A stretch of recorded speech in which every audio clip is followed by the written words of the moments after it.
seem like we feel the same. We love what we hate. We lie, but we know we can't wonder what. How to know and understand that at any moment our situation can suddenly turn around.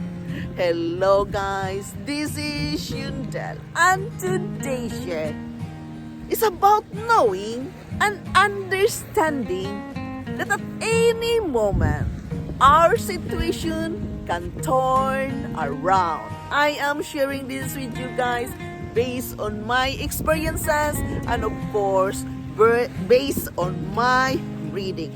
Many of us worrying because of our situation, because of the problem, because of the struggle we are facing in this life journey. But if we can know and understand that God is in control, we have Him in our life, we must have that peace within our heart. To know and understand that our things, our situation can suddenly turn around. We must have that peace within our heart. How can we really have that peace in our heart? How can we really do that? We're struggling. It's important to solve this problem right now.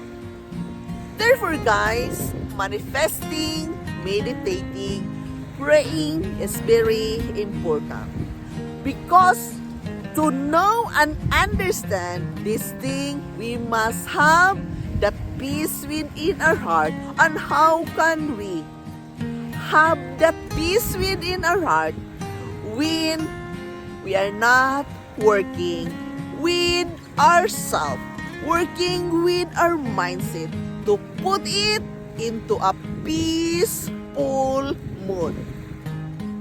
It is really important, guys, to have that peaceful mood when we are struggling.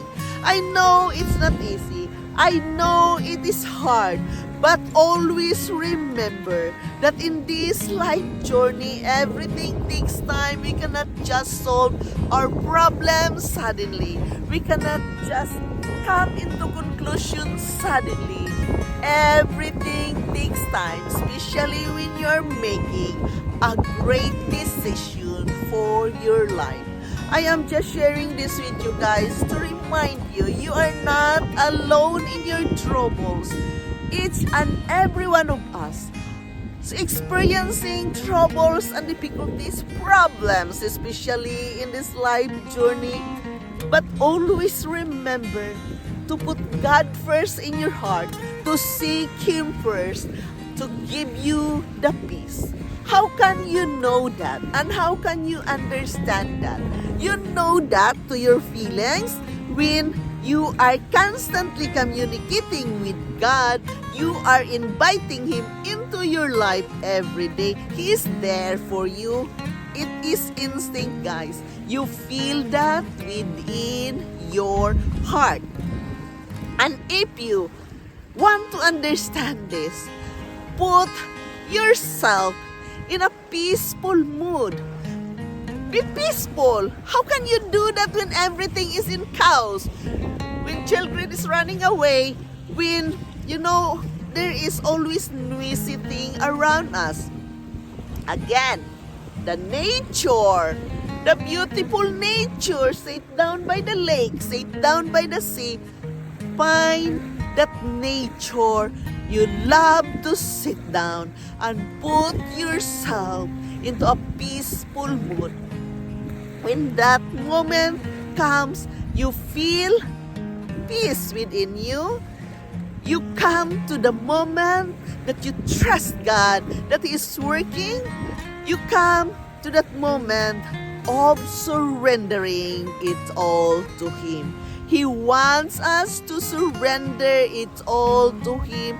All our struggles, all our difficulties. He wants us to submit ourselves to Him, and we can only do that when we are in a peaceful mode. Guys, if you really want to help yourself, find a place when you can be with yourself, connect with your inner self, thanking Him, acknowledging Him that He is for you and He's working for you. That I am doing, guys, in my day-to-day life. I am alone and problems can be very heavy many times. I am here in my happy place knowing that I can communicate with Him above. He's looking upon me, and I have that peace within my heart. As it says in Acts 12:10, they passed the first and second guards and came to the iron gate leading to the city. It opened for them by itself, and they went through it. When they had walked the length of one street, suddenly the angel left him. This is about the story of Peter, who was arrested for sharing his faith and put in prison. King Herod ordered him to be in prison. That night before Peter was called to on trial and likely be executed, an angel appeared who woke Peter up, and suddenly Peter's chains fell off. The angel said, "Come with me." The prison doors opened of their own accord.